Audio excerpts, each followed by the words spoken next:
नमस्कार बच्चों, आप लोगों का स्वागत है हमारे इस नए वीडियो में। अगर आप लोग कक्षा 10वीं से हैं तो आप लोगों के लिए ये वीडियो बहुत ही लाभदायक सिद्ध होने वाली है। दरअसल अभी मध्य प्रदेश में अर्धवार्षिक परीक्षा चल रही है। इसमें अभी आज जैसे सामाजिक विज्ञान का पेपर था, कल मैथ का होने वाला है। तो ये वीडियो जो भी पेपर दे करके आए बच्चे हैं उनके लिए है, ठीक है, कि आपका कितने नंबर आप सही किए हैं, कहीं आप कुछ आंसर गलत तो नहीं किए हैं, उसके बारे में है। और जो अभी तक या फिर जो गवर्नमेंट स्कूल के विद्यार्थी नहीं है तो उनके लिए ये पेपर है कि आप लोग देख सकते हैं कि कैसे गवर्नमेंट स्कूल में पेपर आता है। तो देखिए, सबसे पहले तो ये आपको यहाँ पर दिख रहा होगा कि सेट ए का पेपर है, अर्धवार्षिक पेपर, ठीक है। इसको जब पेपर कंप्लीट हो गया उसके बाद एक किसी बच्चे का पेपर है उसको आपको दिखाया जा रहा है, मतलब किसी भी प्रकार का इसमें वो नहीं है कि डायरेक्ट कहीं से चोरी छुपे वाली पेपर हो, ठीक। इसमें देखिए समय दिया है 3 घंटे, पूर्णांक 75 दिया है, सामाजिक विज्ञान का पेपर है। आपको सामने मैं पूरा दिखाता हूँ, एक सेकंड अगले स्लाइड में लेकर के। देखिए यहाँ पर क्या दिया है, सबसे पहले सभी प्रश्न करने अनिवार्य हैं, ठीक है। सबसे पहला क्वेश्चन क्या है, सही विकल्प आपको चुनना है। 6 ऑब्जेक्टिव आएंगे आपके। यहाँ पर अरविंद नाथ टैगोर द्वारा बनाए गए चित्र में भारत माता के हाथ में फूल है तथा वे हाथी और शेर के बीच खड़ी हैं। इस चित्र में हाथी और शेर प्रतीक है, ठीक ना। तो आप लोग को इसमें बताना था कि हाथी और शेर इसमें किसका प्रतीक था, ठीक है। अब मैं सभी क्वेश्चन नहीं पढ़ूंगा, आप लोगों को मैं बस आंसर बताते चलूंगा। किसी किसी का मैं आंसर आप लोगों को मैं चाहूंगा कि आप लोग खुद उसका आंसर दें, क्योंकि आप लोग पेपर करके आए हैं। तो आप लोग बताएंगे तो बहुत सही रहेगा, आपका रिवीजन भी हो जाएगा उससे, ठीक है। और बाकी मैं जितना हो सकेगा उतना मैं बताने का प्रयास करूंगा, ठीक है। तो फर्स्ट ये जो आपका क्वेश्चन दिया है रविंद्रनाथ टैगोर वाला, तो इसमें शक्ति और सत्ता, ठीक ना। इसमें शक्ति और सत्ता जो हाथी और शेर का प्रतीक है, शक्ति और सत्ता से। दूसरा क्या दिया है, अवनालिका अपर्दन मृदा को बनाता है। इसमें 4 ऑप्शन दिए गए हैं, कृषि के लिए अनुपयुक्त, या फिर दिया गया है कृषि के लिए उपयुक्त, या चारागाह के लिए उपयुक्त, या वनों के लिए उपयुक्त। देखिए, जब अवनालिका अपर्दन होता है यानी इस तरीके का अपर्दन, तो उसमें क्या होगा, क्या आप उसमें कृषि कर पाएंगे? नहीं, कृषि तो नहीं हो सकता, तो यानी कृषि के लिए उपयुक्त नहीं होगा। वनों के लिए क्या उपयुक्त होगा? एक तरीके से कह सकते हैं वनों के लिए उपयुक्त, लेकिन वो वन के लिए भी उतना कारगर सिद्ध होगा नहीं। क्या चारागाह के लिए उपयुक्त? वो भी सही नहीं है। तो इसका आंसर क्या होगा, कृषि के लिए अनुपयुक्त होगा, यानी कृषि के लिए अनुपयुक्त नहीं होगा, ठीक है। अगला क्वेश्चन आइए आपको दिखाते हैं। तीसरा क्वेश्चन क्या दिया है, श्रृंगवेरा यानी इलाहाबाद में जल संरक्षण हेतु एक उत्कृष्ट जल संरक्षण तंत्र किस नदी में बनाया गया है? इसका आंसर क्या होगा? आपको पता होगा कि इलाहाबाद में कौन कौन सी नदी है। अगर आपको इतना पता है तो आप कर सकते हैं, ठीक है। जैसे देखिए, कावेरी नदी है क्या? वहाँ नहीं है। नर्मदा नदी है क्या? नहीं है। वहाँ 2 नदियाँ हैं, यमुना नदी और गंगा नदी, ठीक है। तो इसमें से आंसर क्या सही होगा? इसमें से गंगा नदी होगा। चौथा क्वेश्चन दिया, राष्ट्रवाद जो 19वीं सदी के अंत में एक शक्ति के रूप में उभरा, उसका अर्थ क्या है? ठीक है, तो इसमें राष्ट्रवाद अपने देश और अपने इतिहास और संस्कृति के लिए मजबूत भक्ति। 19वीं सदी में जो राष्ट्रवाद हुआ था, तो उसका अर्थ क्या था, इसमें क्वेश्चन पूछा गया है।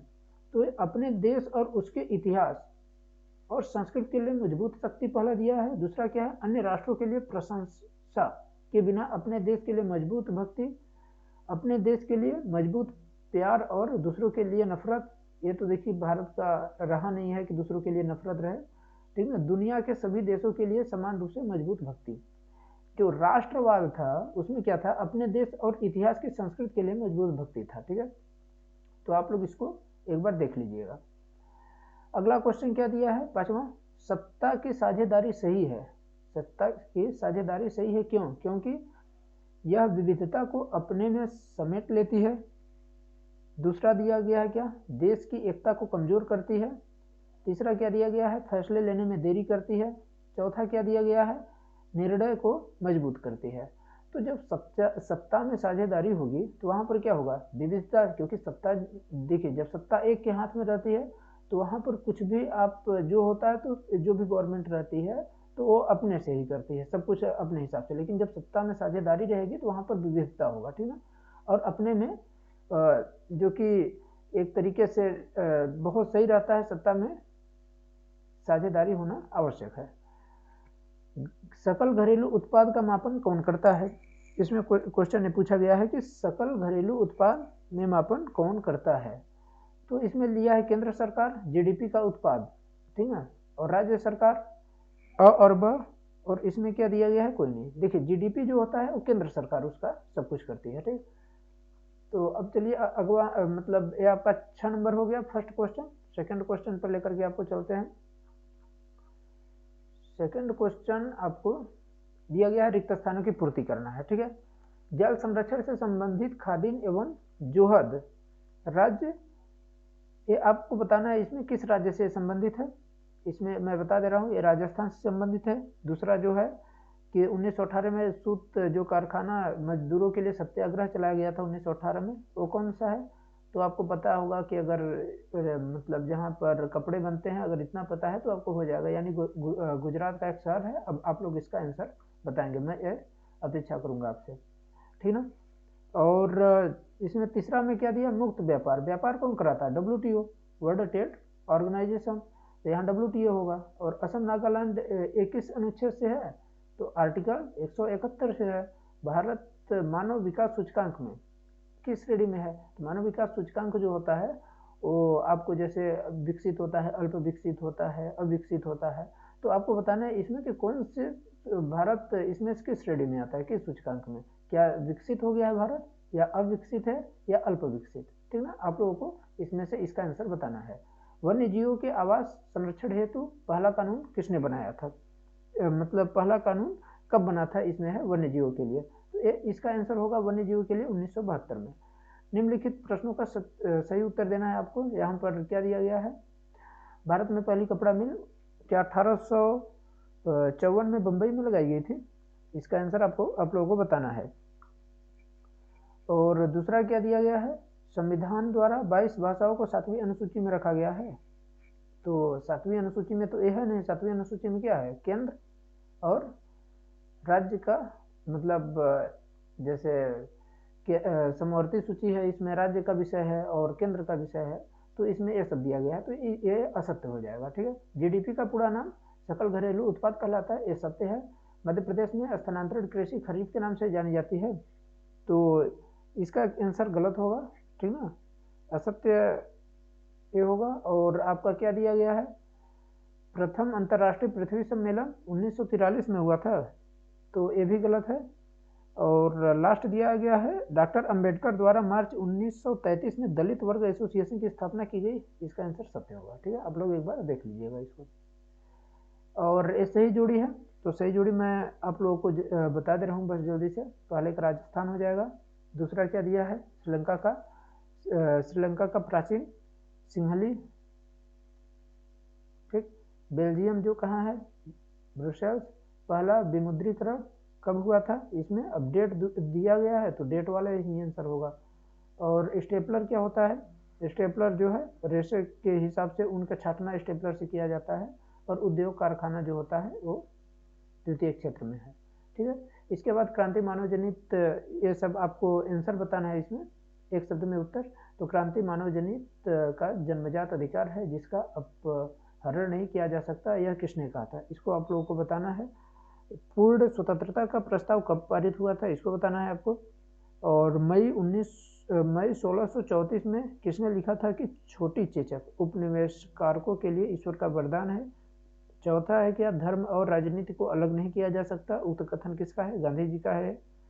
रीढ़ की औपचारिक स्रोतों की कार्यप्रणाली पर भारत में कौन नजर रखता है, ठीक ना।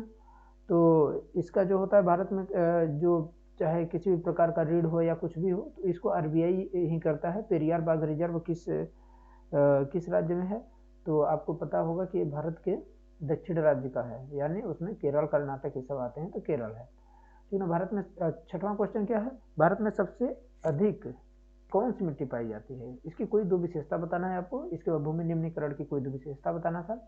इसके बाद वन्य जीव संरक्षण अधिनियम में संकटग्रस्त जातियों को बचाने के लिए क्या नियम बनाए गए, उसको बताना था। इसके बाद पारिस्थितिकी तंत्र क्या है, वन पारिस्थितिकी तंत्र की उपयोगिता बताना है, ठीक। इसके बाद आइए आप लोगों को दिखा देता हूँ मैं बस। अब मैं क्योंकि बताऊंगा बहुत बड़ी वीडियो हो जाएगी, तो आप लोग एक बार देख लीजिए। 8वां क्वेश्चन क्या दिया, उत्तर पश्चिम भारत में रबी की फसल की कोई 2 कारण बताना था। क्या कारण है कि भारत में बाजार में जूट की मांग कम होती जा रही है। 9वां क्या था, यूरोप में राष्ट्रवाद की शुरुआत कब हुई, कैसे हुई।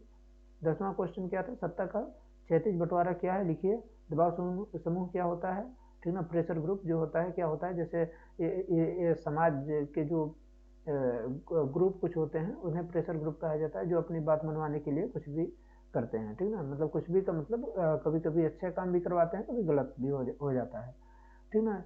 और 16वीं शताब्दी में अमेरिका की खोज ने व्यापार और जीवन के हर जगह कैसे बदला, इसमें बताना था, ठीक ना। और होम चार्ज देसी खर्चे क्या थे।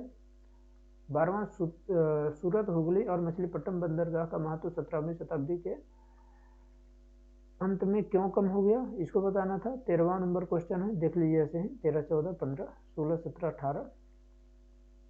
आपके 19वां क्वेश्चन है दिया है G77 देशों से आप क्या समझते हैं। G77 को किस आधार पर ब्रेटन वुड्स की जुड़वा संतानों को प्रतिक्रिया कहा जाता है, ठीक। इसके बाद 2000 मतलब 1929 के दौरान अमेरिका में महामंदी के बारे में क्वेश्चन है। इसके बाद आपको आ जाती है क्वेश्चन नंबर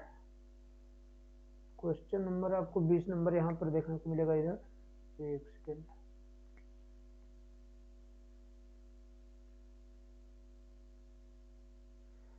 ये क्वेश्चन यहाँ पर है, संघ सूची राज्य सूची समवर्ती सूची को समझाना था आपको, यानी जो 7वीं अनुसूची है उसमें है। और 21वां क्वेश्चन क्या दिया है, भारत में मुद्रा की विनिमय का माध्यम कैसे स्वीकार किया गया, आधुनिक मुद्रा को किसने प्राधिकृत किया है, इसके बारे में बताना था। और चेक क्या होता है, किसके द्वारा भुगतान होता है, चेक के बारे में है, ठीक ना। आप लोग चेक के बारे में जानते होंगे। असहयोग आंदोलन के बारे में 22वां क्वेश्चन। और 23वां क्वेश्चन जो दिया गया है, मानचित्र पर आपको प्रदर्शित करना था। तो धन्यवाद दोस्तों, यही रहा आज के पेपर में। अब आप लोग बता सकते हैं कि पेपर कैसा था, आपका पेपर कैसा गया, और आप लोगों के लिए क्या सहायता की जा सकती है, आप लोग बताइए, तो फिर उसके हिसाब से आपका वीडियो बनाया जाए। धन्यवाद।